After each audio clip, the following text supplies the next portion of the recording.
balita sa radyo na araw-araw.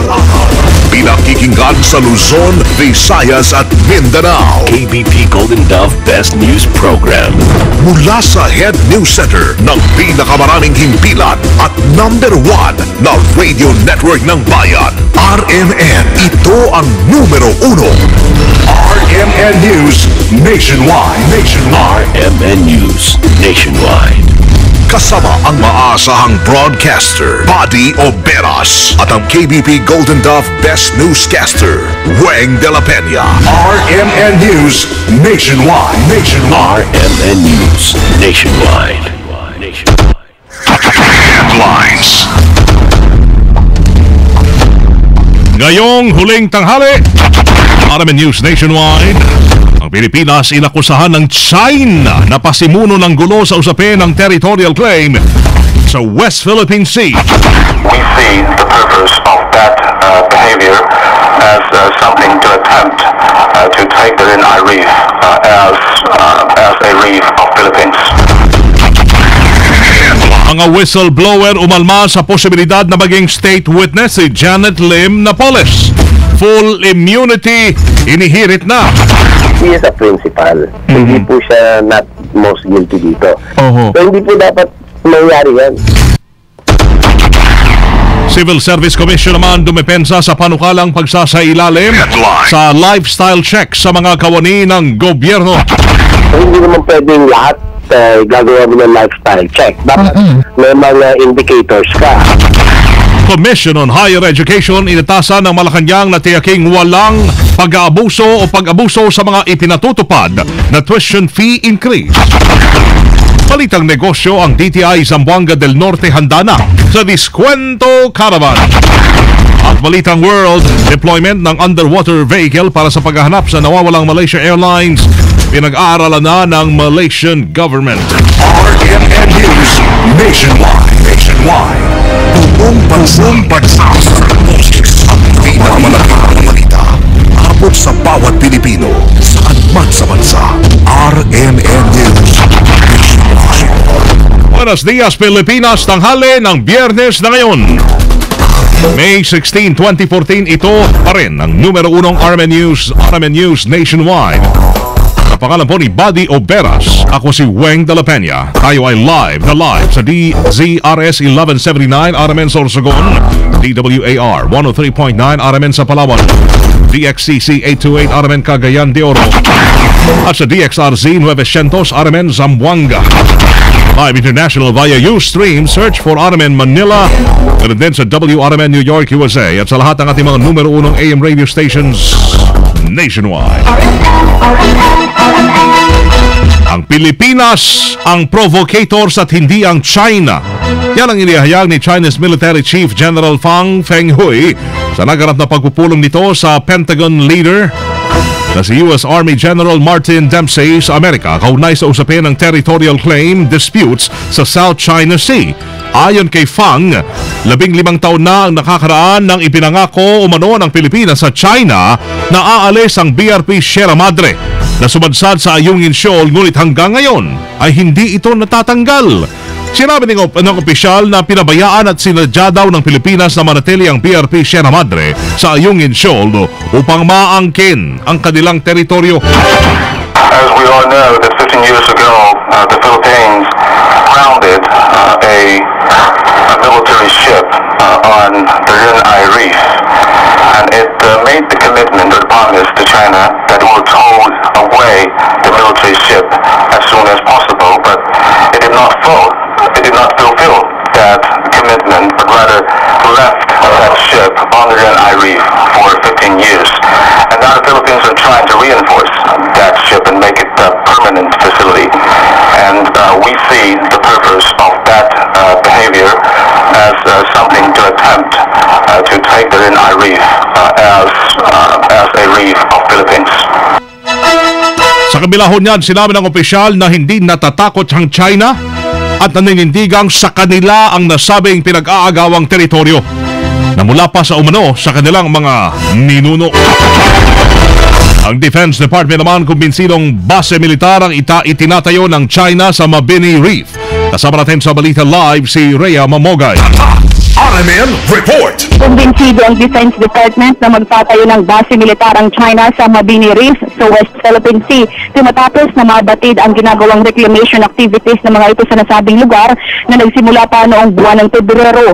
Ayon kay Defense Secretary Voltaire Desmi na batay sa mga larawan na kanilang nakuha, positibo sila na isang base ang itinatayo ng China sa lugar. Gate naman ang kalihim na sa ngayon blanco pa ang pamahalaan sa kung ano ang layunin ng China sa pagtatayo ng istruktura. Pero tiniyak ni Desmi na mahigpit nilang minomonitor at sinusubaybayan ang aktibidad ng China. Matatandaan kahapon, una nang sinabi ni AFP Chief of Staff Emmanuel Bautista na ikinukonsidera nilang bigyan ng access ang tropang kano sa Oyster Bay sa Palawan kaugnay sa pagpapalakas pa ng puwersa ng mga ito sa ilalim ng Enhanced Defense Cooperations Agreement o EDCA. Layo nito ayon kay Bautista na mapaigting pa ang pagpapatrolya sa pinag-aagawang teritoryo sa West Philippine Sea. Kasama mo sa Campo Aguinaldo, Rhea Mamogay, Tatak, RMN. Radyo mo nationwide. Nais ngayon ang kampo ng mga whistleblowers na bigyan din sila ng full immunity. Matapos ang formal na pag-apply ni Janet Lim Napoles bilang state witness sa pork barrel scam. Nangahambaho kasi ang mga whistleblower na bigyan ng immunity rin si Napoles kapalit ang pagiging state witness nito sa Senate hearing. Ang giit pa ng mga ito, dapat din silang bigyan ng immunity sa anumang kaso na maaari pang isampa laban sa kanila sa pork barrel scam. Sa interview ng RMN kay Attorney Raji Mendoza, abogado ni Ben Horloy, inihayag nito ang pagtutol ng kanyang kliyente sa pagiging state witness ni Napoles. Ayon kay Mendoza, hindi katanggap-tanggap kung mabibigyan ito ng immunity lalo na siya ang principal at most guilty sa multi-billion peso scam. Magulo yan. Kami sabi po, hindi po katanggap-tanggap yan. Sapagkat wag ho natin kalimutan, he is a principal. Hindi po siya not most guilty dito. At maaari pong hindi lang siya ang principal. Maaari siguro may kasama siya. Pero hindi pwedeng hindi siya principal. So hindi po dapat mangyari yan.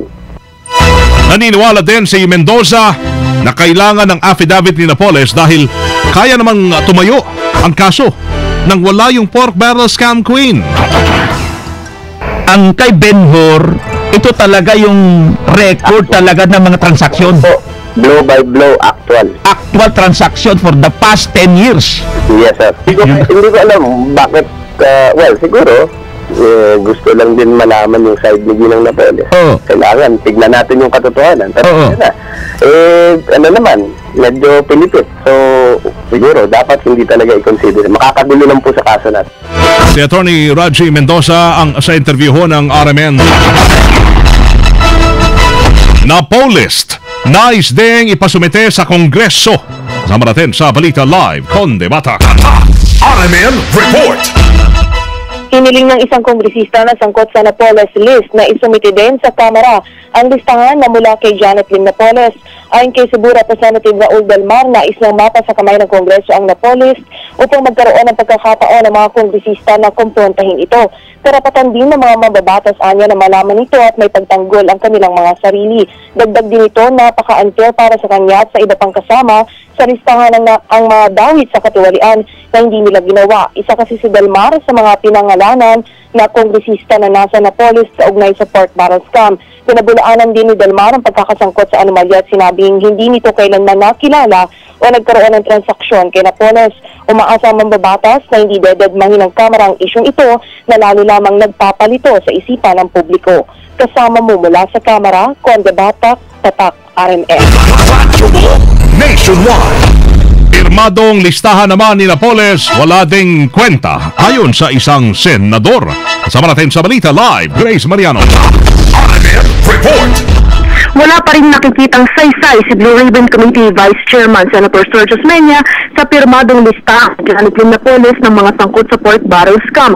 Ang naturang listahan ni Napoles ay sinumiti kahapon ni Justice Secretary Laila de Lima sa Blue Ribbon Committee at humingi ito ng isang linggong extension para maisumiti ang sinumpaang salaysay ni Napoles. Pero ayon kay Osmeña, wala itong bigat kaya babaliwalain lamang ng korte at hindi magagamit laban sa mga personalidad na dito ay nakalista.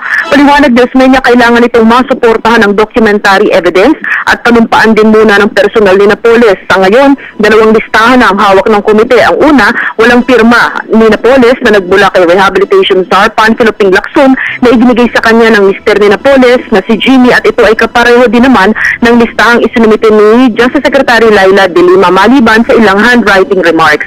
Kasama mo sa Senado, Grace Mariano, Tatak Arimen. Radyo mo nationwide. Ang paliwanag ho ang Civil Service Commission hinggil sa panukalang pagsasailalim sa lifestyle check ng mga kawani ng gobyerno. Sa interview ng RMN kay CSC Chairman Francisco Duque, sinabi ho nito na bagamat suportado niya ang naturang hakbang, ay may mga dapat pa rin isaalang-alang. Batid naman ho ng lahat na layunin nito na maiwasan ang korupsyon at maingatan ang kaban ng bayan. Pero dapat ay maging malinaw kung sino ang mga isasalang sa lifestyle check. Meron halatang halata na nagpapakita ng kakaibang klase ng pamumuhay, magarbo, marangya, naka-diamante, naka-magarang mga gamit. Siyempre, yung mga yan, mga indicators yan, magsagawa ng lifestyle check. At tignan yung salin. Yung salin, makikita mo doon kung dati bang may kaya ito o wala naman ganun na taglay na yaman at bigla na lang ngayon ay nagpapakita ng karangyaan. Una na rito ay sinabi na rin ni Senador Sergio Osmeña III na hindi lang ang pork barrel, ang pork scam ang pinag-uugatan ho ng korupsyon sa pamahalaan. Isang patunay rito ang di umano'y pagkakaroon ng magarbong buhay at magagarang kotse tulad ho ng Ferrari ng ilang mga karaniwang empleyado ng gobyerno. Headlines. Inatasan ng Malacanang ang Commission on Higher Education na tiyakin na walang unreasonable tuition fee increase sa mga pribadong universidad at kolehiyo sa bansa. Ayon kay Presidential Communication Operations Office Secretary Herminio Coloma Jr., bagamat inaasahan na ang tuition fee hikes, ay dapat siguraduhin ng CHED na nasusunod ho ang mga guideline at requirements na itinakda ng batas. Nasa 353 private universities and colleges ang nag-aino ng petisyon para sa pagtataas ng tuition fee at iba pang bayarin sa taong ito. Ipinunto pa ni Coloma na dapat tumugma ang tuition fee sa kalidad ng edukasyon na maibibigay ho ng mga eskwelahan. Dagdag pa ng opisyal, maaari namang mag-aral sa public universities at colleges ang mga estudyanteng hindi kayang magbayad ho ng mataas na matrikula. RMN News Negosyo. Ang DTI Zamboanga del Norte handa na sa gagawing Deskwento Caravan. Kasama natin sa Balita Live mula doon si Marty Livres ng Alang RMN Dipolog. RMN Report. Handa na ang Department of Trade and Industry o DTI Zamboanga del Norte sa gagawing Dipolog Fiesta Deskwento Caravan. Ayon kay DTI Provincial Director Engineer Noel Bazan, itinaon ang alok na deskwento ng ilang manufacturer, distributor at wholesaler bago ang muling pagbubukas ng klase sa buwan ng Hunyo. Ang Deskwento Caravan ay nakatakdang gawin ngayong Mayo 17 ng taong kasalukuyan, kasabay sa kapistahan ng lungsod kung saan mabibili ang mga school supply, canned sardines, beauty products, cooking oils at marami pang iba sa mas mababang presyo. Layunin ng nasabing programa na matulungan ang mga consumers sa pag-stretch ng kanilang budget sa pamamagitan ng price discounts na ini-offer ng mga sumaling manufacturers, distributors at wholesalers. Katuwang ng DTI sa nasabing programa ang City Government ng Dipolog at ang Dipolog Consumers Watch Group, Inc.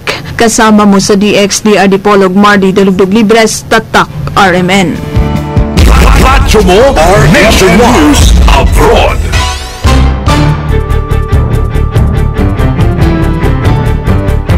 Kinukonsidera ngayon ng Malaysia ang pag-deploy ho ng underwater vehicle. Pagpapatuloy pa rin ng search operation para sa mga yung nawawalang Malaysia Airlines flight MH370. Naalala niyo pa ho yun, di ba?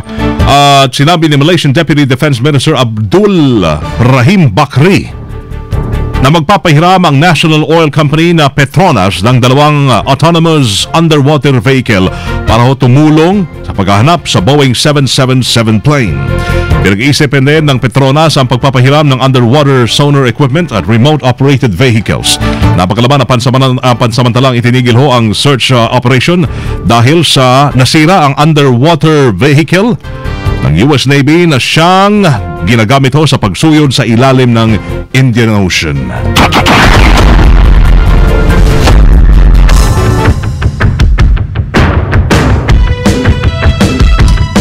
At mga kasama, for the last time, live po mula dito sa RMN News Center sa Makati City, Metro Manila, Philippines. Inyo pong narinig ang numero 1 RMN News Nationwide. Ngayon ay tanghali na ho. Tanghali ng Biyernes, May 16, 2014. Dami pa ang pahabol ng mga nagte-text. Attorney Rufil Banyok, thank you so much sa iyong mensahe. Mr. Johnny Bigay, Sir Johnny, thank you as well. Ronil Sorbito ng RMN Iloilo, salamat din. Mr. Joel Sanson, RMN Zamboanga, gracias. Again, si Sir Ray Bayuging. Again, the men and women of RMN, salamat ho na marami sa inyong naging suporta sa ating programa at sa inyong pong lingkod sa nakalipas na 7 taon. Well, I posted mga 10 years na paglilingkod ho rito sa inyo through RMN. Pwede nyo panoorin ang naging pagbabalita natin ngayong alas 12 ng tanghali sa YouTube. Sa RMN Iloilo, susunod na dyan si kasamang Ronil Sorbito at yung pong kanilang nakakatuwang programa ngayong tanghali. Bakan sa DYRI 774.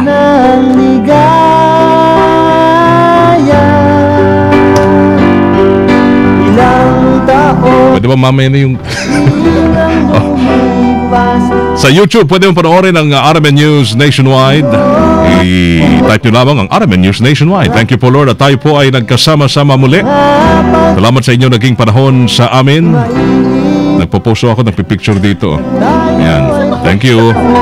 Sama nyo ho sa serbisyo publiko sa pangalan. Kasamang Buddy Obera, si Kasamang Buddy will be back Monday para ho ipagpatuloy pa rin ang paghatid sa inyo ng mga balitang mahalaga, balitang importante nyong napapakinggan at nalalaman dito pa rin sa RMN. Thank you also to Boss Eric Canoy, Boss Charlie, and Boss Sir Butch Canoy. The manager ng RMN Manila, si Mr. Janil Demorito, thank you as well for the opportunity. At sa lahat ng mga supporters ng RMN News Nationwide, patuloy ho kayong nakatubok rito. Patuloy suportahan. Alright, thank you. Muli, sa pangalan ni Buddy Oberas, ako si Weng de la Peña. Dito pa rin sa tahanan na may pinakamaraming number 1, pinakamaraming himpilan. Yan po ang RMN, Radyo Mo Nationwide. Thank you, Lord, for the time and the opportunity. Live via satellite. Live via satellite. RMN News Nationwide. Nationwide. Buong bansang pagsasarang boses ng balita. RMN News Nationwide.